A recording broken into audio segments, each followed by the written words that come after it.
Welcome everybody. Pip and I are here to share our journey. So those of you who follow the newsletter will know that last week, I think it was, I emailed to share that surprisingly to both of us, conscious parenting wasn't going to be continuing. And so Pip and I had said as well in that email, we said we would share our journey with that experience because it was very surprising. It wasn't expected. And really the purpose of this isn't so much about the program itself. It's much more about sharing our own experiences of receiving guidance and moving with that.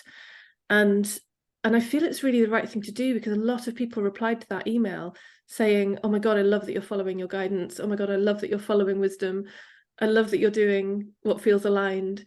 So it feels really important to therefore share what the behind the scenes was like in following that guidance, because I think we can probably imagine it and think, oh, it must be some like fully glowing, like the light comes down and you have clarity, and so you'll hear from both of us that it's not exactly like that. Well, not every time, you know, sometimes we do have those beautiful downloads where it just is there and it's, yes, it's this. This wasn't one of those because there were attachments and entanglements and stuff, identifications and things that therefore came up and invited us to use our own respective processes to move through that. So I'm going to start off just because it started in my world, and then Pip's going to share her experience, and then we'll see where we are at that point.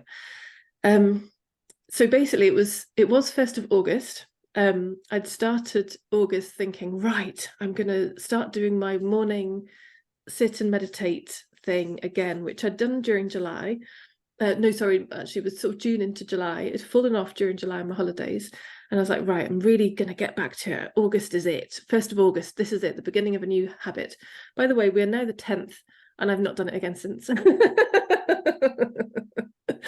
But yeah, so 1st of August, I did really well. And I sat in the chair and I was really looking forward to it because I do love it when I sit and meditate. It's so relaxing and it's so fulfilling and beautiful. So I was so excited. I had like an hour. And so I sat down and I did sit actually with, I'd forgotten until I listened to my voice memo again that I'd sent to Pip.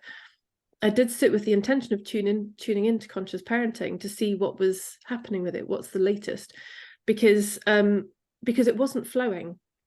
We had loads of people sign up for the taster course, which was amazing, and loads of great feedback from that. And then there was like this clunk, clunk, clunk where it just wasn't moving. And there was one beautiful person who signed up for the program very quickly, another who said yes with it if I can have a discount. Lots of others were saying no, haven't got the time, haven't got the money, it's clashing with too many other things. Just loads of sort of little dribbles of interest, but then lots of no's and lots of well, not lots of, there was a couple of people who were very one foot in, one foot out. It's like, oh, I can't quite decide. So I had tuned in specifically with the wondering around, so what's going on, what's blocking the flow, what's not quite clicking. And then the surprise that the message came through saying, it's not for you to do, Helen. Oh, okay. And it felt huge to receive that. And not surprisingly, resistance came up. Well, I say not surprisingly for me, given what I'll share, because what came up was, but we've done all this stuff, but we've shared so much, but we've created all this content, but we've set up all the emails ready for everyone joining, but we've done, like there was, and my habitual thing is to do the doing, attachment to doing. If I do enough, then I'll be okay. I'm currently learning to drop into the being rather than the doing more and more of the time. So the doing springs from the being. But my normal way for many, many years has been do lots of stuff and then you'll be okay, then you'll be good. So of course the resistance came up going, but I've done all this stuff. Look at all this stuff that we've created together. Look at all this hard work we've put into it. And we even had meetings to set intentions and all this, like we processed it, we talked about it. Anyway, so all that resistance came up. And so I stayed with that. Initially, there was a little bit of a like, oh, if I could just push that to the side and turn it into something positive, which again is habitual. But I was like, no, hang on, this needs to be stayed with. So I stayed with that initial resistance and asked, so what's the fear behind this? And the fear was, again, a very familiar one, which is that I'll look stupid. If I stop this now, I'll look stupid. I'll look unreliable. I'll look unresponsible. Irresponsible even, that's the word. I'm letting people down. Like, who am I letting down, really? Nobody's signed up. No, that's not fair. We had a sign up. Yeah, you can't back out now. This is not good enough. This is not okay. And really surprisingly, this memory came up from childhood. So anybody who grew up in the 80s might remember that there were posters. So I think it was our dentists. My mum's not so sure, she can't remember this, but I'm pretty sure it was our dentist had the good old 80s poster that said, "Winners never quit, quitters never win." Oh my goodness, this had been programmed into my psyche as a rule, and therefore was driving this fear that you can't end things, you can't stop things, you can't quit, because then you won't be a winner. And apparently winning is so important. Or had been. Of course, an ego thinks winning is the only thing there is to do. If not, you're a loser. You know, it's all about that black and white, this and that, good or bad, winner, loser. And these absolutes, you either quit or you do it.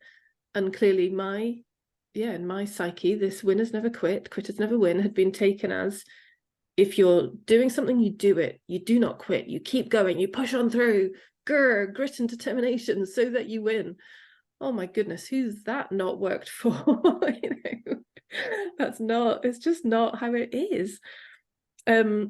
So obviously that made it look terrible to end things. And there was still resistance. So as I sat there, having seen this memory of this poster, there was still resistance in my system. And so I just stayed with it. So my process is essentially to bring presence to all of what appears.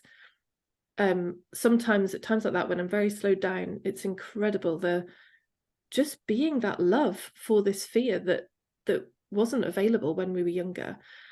And as I stayed with it, then it started to transform.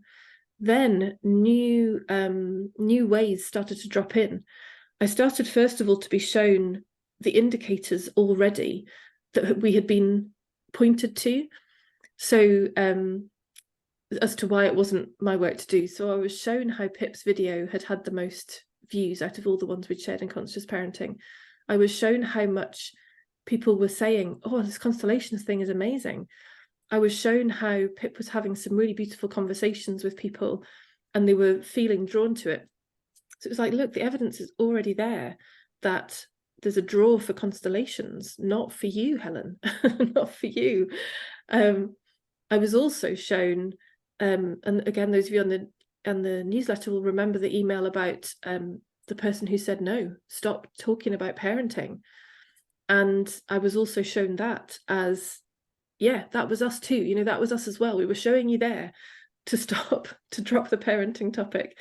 And we'll talk a bit more in a minute about what that means as we go forward. But yeah, I was shown all of that as, yeah, we've been giving you the messages. Look, we've been showing you.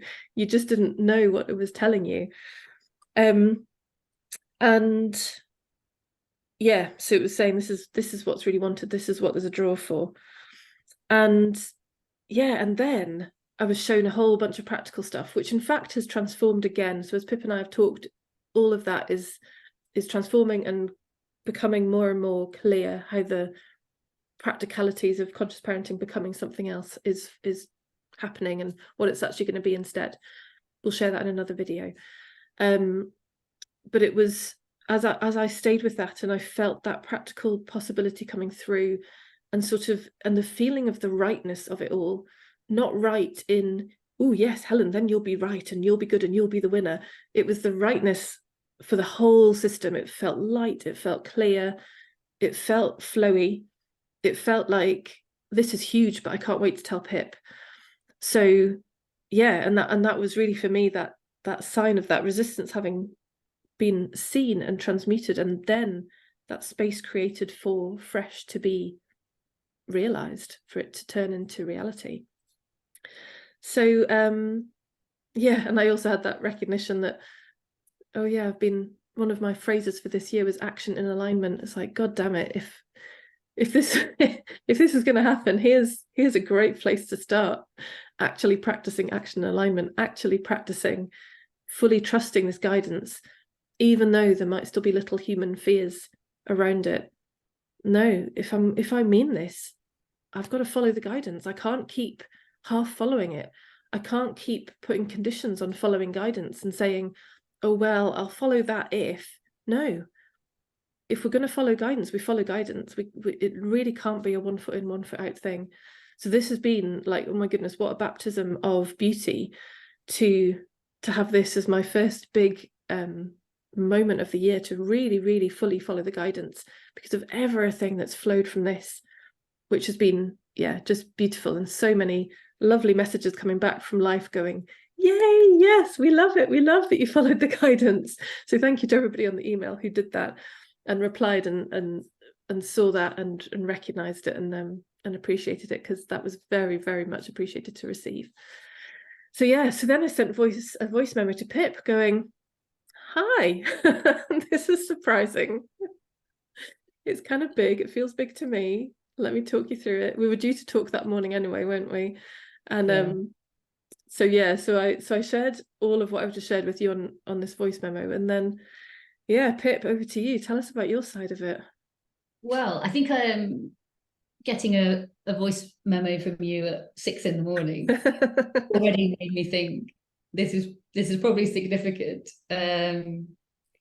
And yeah, it was really interesting what you said at the time, and also listening to how you've described it just now, because if I just reflect a little bit on what's come through when I've just been listening to you there now, and then I'll happily explain what happened when I first heard about it, because one of the things that you've just spoken about reminded me of one of my current personal challenges, which is to work with the words what if, but to switch the story if I can, because I think, like most people, a lot of my what if language is around disaster or challenge or worry or fear, which is normal and that's okay.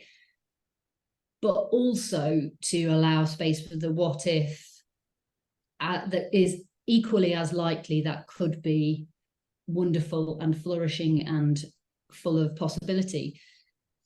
So what I heard when I was just listening to you for those few minutes just now was, what if the only way or the most powerful way that the guidance could come through you was by introducing itself through conscious parenting, and that was the path that we would go down because it grabbed our attention. It felt like it was being in service, and we would do that so that we could do the taster session, interact with people, hear what they found the most useful, listen to where they were going with it, and then perfectly follow that path, so that there hasn't been we did this and then we stopped because it was wrong, or we got mixed up or whatever.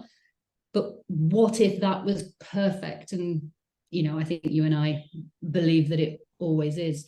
So yeah, that kind of is very present for me at the moment. But that's kind of a week or so later, I think. And I don't want to dismiss the fact that, as you said, listening to and following guidance is not always a wonderful, great spirit says you deserve an ice cream. Quite often great spirit, as I would term guidance, is more challenging than that. So when I heard your voicemail, I kind of went through different stages of reaction to it. And wonderfully, it kind of came in when I was getting similar messages from different groups that I'm part of that were in a similar way saying, I've tuned in, and this thing that we were all getting behind, I think today I'm going to say the guidance says no. And that had happened. You had had that insight, and then a couple of other people. And so what I noticed was that the overwhelm from that was really helpful, because it properly felt like it really emotionally hit me, because it felt like too much. And that's always my place of breakthrough. That's the place where I will hear, if I allow, which usually for me is tears of frustration, or I would describe them as frustration, but they're kind of, they're the tears of the softening of the barrier and the boundary. If I can allow that, which obviously working with you I can, then on the other side of the messages that are is this really your decision to make, like what about all the effort, la la la, on the other side of that there's something else that is being asked to be seen. And I mean, obviously I think both of us could talk for a long time about our personal insights, because they were so deep, but the essence of mine, which took the form of a kind of mini constellation for me, was that I suddenly felt the very, very essence of a very difficult childhood that my mother had had, which had involved her moving from country to country with my granddad, who was in the army, and constantly being told, it's time to pack up. So you've invested your time and your energy, and you've created something, and you've gone to this school, and you've met these friends, and you've learned how to do this lifestyle. Pack up, we're now moving to a different country. And I knew that factually, but suddenly the decision of, let's stop doing this and now we're going to do this, or we're going to review this, the heartache didn't seem like it could possibly be related to being told that let's review this conscious parenting program. So therefore, as a constellator, that's my indicator to go, well, it isn't relevant. It's relevant, but it's not related just to this. And that was beautiful, because I think every time we relate to something that is honoring something that our ancestors went through, we give it back to them. That's not my sadness to hold. I respect my mother for dealing with it, but it's not my story. And if I take it, I'm diminishing her power from owning it. So yeah, funny how these things shine a light on something that you don't expect. But I think that's what this video is about, like sharing our ways of hearing and witnessing and allowing and being porous to that, so that we can then allow it all in, and then through reflection time and meditation time and wandering in nature time, or driving, having a shower, all of these switch off moments, we can go, with this stuff I've let in, maybe this is something that I can now pursue. There's so much more I could say, but I think that's the real kind of going kind of deep and precise quickly. I think that's what I love that. So yours was, so you had that like that seemingly extreme reaction compared to what the circumstance was, which was your indicator that there's something else going on. Yeah. And it sounds like that was like, it took a longer time processing through then for that. The word coalescing always comes to mind with these things. Before there was that kind of coalescing around, oh yeah, maybe this could be a good thing, like maybe there was actually perfection to everything, which absolutely, I had a similar reflection of, this isn't going wrong, nothing has gone wrong in this step by step through conscious parenting and now into a change. It's all been perfectly designed in order for all of this to happen, for mine to have my insights, you to have your insights. And I think the last thing I'll share, because I'm just looking at my notes, it's just caught my eye. when I get into that space and I feel like I've done a bit of processing, and you're right, my experience for me is to not overly process in the moment, because for me, I know now from experience that it'll take me days and weeks, and it'll happen in the background, and then it'll kind of click in when it needs to. So I don't need to sit with it overly. In fact, if I do, I tend to collapse it. So I just leave it.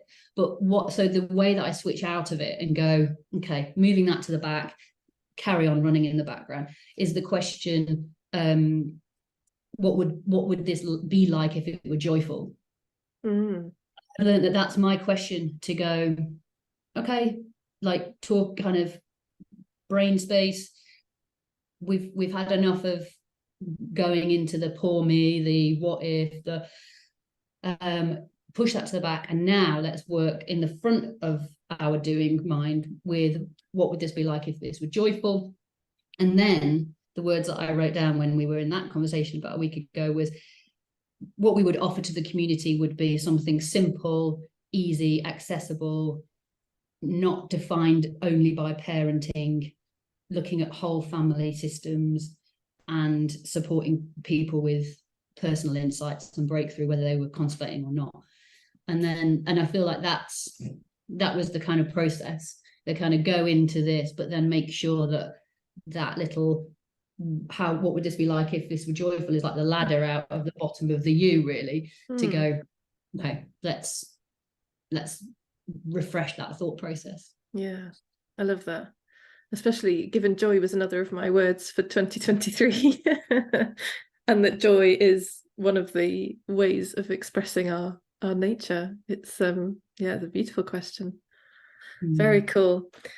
So we're going to leave this one here then for now. Pip's given a little I keep saying little a little insight into what looks like it's being created instead of, in place of, in the transformation of conscious parenting. Not sure quite how we would describe that, but anyway, Pip's given a little insight there into the intentions, at least, behind what would be joyful to do in this opportunity. So we're going to share a separate video on that, so that you can, if you're interested in that, come and watch that one and find out a bit more about what this is looking like now. So thanks so much, Pip, for all of this, because yeah, what a joy. And see you again soon. Thank you.